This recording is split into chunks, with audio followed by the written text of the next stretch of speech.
On fait cette émission avec vous. Voici comment nous joindre instantanément via la page Facebook Dumont et sur Twitter à Mario Dumont.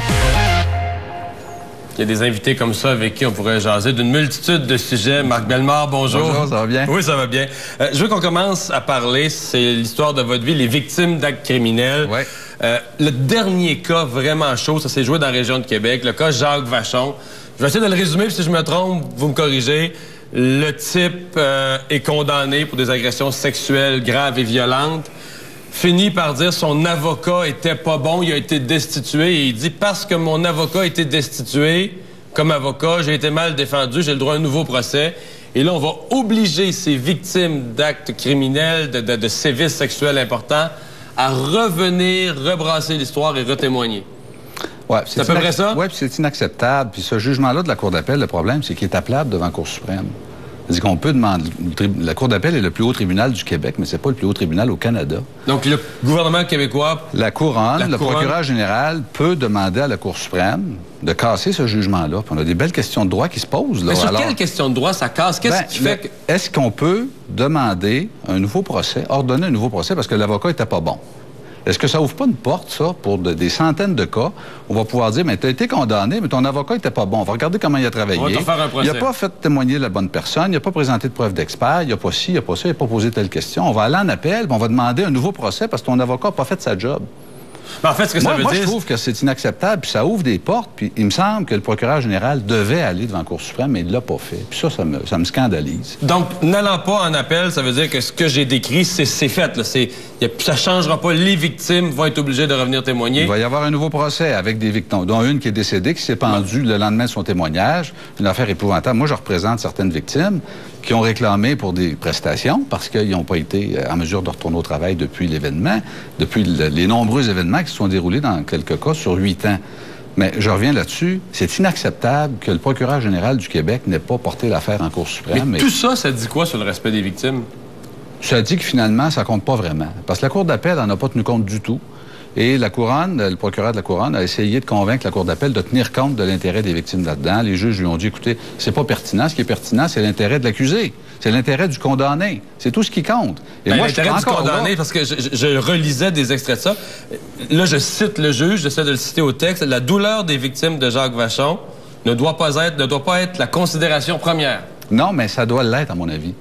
Ça doit l'être, à mon avis, parce que les victimes, puis il y en a eu 5 au moins, celles qui ont été rapportées, celles qui ont témoigné, doivent subir un nouveau procès. Alors, avant d'ordonner un nouveau procès, il faut vraiment s'assurer qu'un nouveau procès changerait les choses, d'abord. Puis d'autre part, s'assurer que les victimes sont capables de tenir le coup. Parce que si les victimes n'ont pas le courage de retourner témoigner, ils veulent pas rebrasser l'histoire, c'est du passé, psychologiquement, ça les hante. Le gars ne sera pas condamné, il n'y aura plus de témoins, il n'y aura plus de... Ou bien il va avoir une peine moins sévère, ou il ne sera pas condamné sur certains chefs, sur certaines infractions. Mais de toute façon, le simple fait d'ordonner un nouveau procès parce que ton avocat n'était pas bon, à mon avis, c'est inacceptable. Et je le répète, le procureur général devait aller en Cour suprême. Et il l'a pas fait. Ça pose la question plus vaste. Est-ce que notre couronne au Québec, est-ce que le procureur général qui doit accuser, obtenir des condamnations, aller en appel quand c'est pas satisfaisant comme sentence, est-ce qu'il fait sa job correctement? Est-ce qu'on est assez sévère globalement avec les criminels? La question s'est posée dans le cas du projet de loi C-10. Le ministre de la Justice du Québec qui est allé à Ottawa dire à Ottawa, vous amenez des projets de loi trop sévères. Tout le monde a tapé sur Pierre-Hugues Boisvenu. Vous êtes un des seuls dans le monde juridique qui avait appuyé Pierre-Hugues Boisvenu, qui avait appuyé en fait l'idée du projet de loi C-10 de dire il faut être plus sévère avec les criminels. Ben oui, puis je pense que la population québécoise est favorable à des peines plus sévères. Tous les sondages l'ont démontré. Parlez aux gens dans la rue, ils vont tous vous dire que c'est pas normal que les criminels s'en tirent si bien au Québec. On dirait que quand ça vient des conservateurs, on perd notre rationnel, on a peur de ça. Ça vient de l'Ouest canadien. Les Québécois, M. Dumont, sont favorables à des peines plus sévères. Les Québécois sont favorables à C-10 quand on leur explique comme il faut. Mais quand un ministre de la Justice qui s'en va à Ottawa pour raconter toutes sortes d'affaires, puis dire ça n'a pas de bon sens, puis on va envoyer tous les jeunes adolescents en prison, à l'école du crime, les gens pensent qu'un jeune de 8 ans qui vole un paquet de gomme à l'épicerie va se retrouver dans une prison avec des Hells Angels dans un pénitencier fédéral. C'est tellement fou. Mais c'est ça, la perception que M. Fournier a donnée. Mais M. Fournier lui dit, c'est parce que nous, au Québec, on a le meilleur modèle au monde. On fait ce qu'il y a de mieux avec les criminels. Là. Moi, je pense que ça n'a rien à voir. De toute façon, les criminels, les jeunes contrevenants, le projet de loi C-10 permet au Québec de faire tous les efforts nécessaires pour réhabiliter le jeune. Mais une fois qu'il aura purgé sa sentence, une fois qu'il y aura une peine acceptable, la réadaptation, ça vient après la peine. Est-ce que la peine est assez sévère? C'est un autre débat. Ça n'a rien à voir avec la réadaptation. Mais toutes les mesures de réadaptation vont pouvoir s'appliquer. Parce qu'on mêle ça au Québec, on voudrait remplacer la réhabilitation par la peine. Il faudrait le réadapter avant qu'il ait commis son crime, là. C'est pas ça, là. Alors, est-ce que les peines sont assez sévères pour les jeunes contrevenants? Je pense que non. Je pense que dans certains cas de crimes violents, 17 ans et demi, là, hein? Il a tué une personne, il a tué sa voisine, là, parce qu'il voulait la voler. Exemple.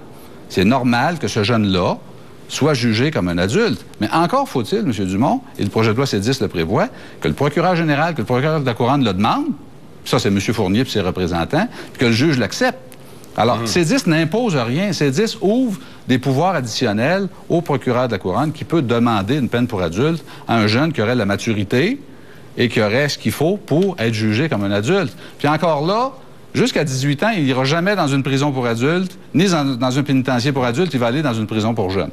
Un centre pour jeunes. Le Premier ça, ministre C-10 le prévoit clairement. Le Premier ministre a tenu la commission Bastarache. Il y a bien des gens, dont moi, qui pensaient que c'était surtout pour vous écœurer. On a l'impression que ça n'a pas vraiment nettoyé la soue, que ça n'a pas vraiment fait le grand ménage dans la corruption. Depuis ce temps-là, il est obligé de recréer une autre commission d'enquête sur la construction. Depuis 2 semaines, c'est épouvantable tout ce qu'on entend, c'est les garderies. Est-ce quelque chose qui ne marchait pas avec l'éthique de ce gouvernement-là? Bien, écoutez, c'est sûr. Et Bastarache a permis aux Québécois de savoir que les collecteurs de fonds faisaient la pluie puis le beau temps au bureau du premier ministre. Ça, vous l'avez dit souvent. Ça, c'est déjà ça.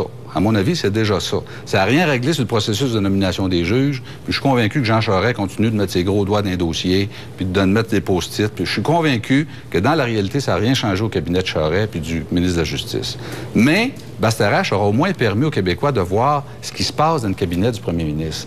Et par la suite, on a vu d'autres cas où les collecteurs de fonds avaient des pouvoirs, non seulement au niveau de la justice, dans les garderies, c'est assez les garderies, les transports, etc. Et on voit que c'est endémique. C'est une culture gouvernementale, c'est une culture politique.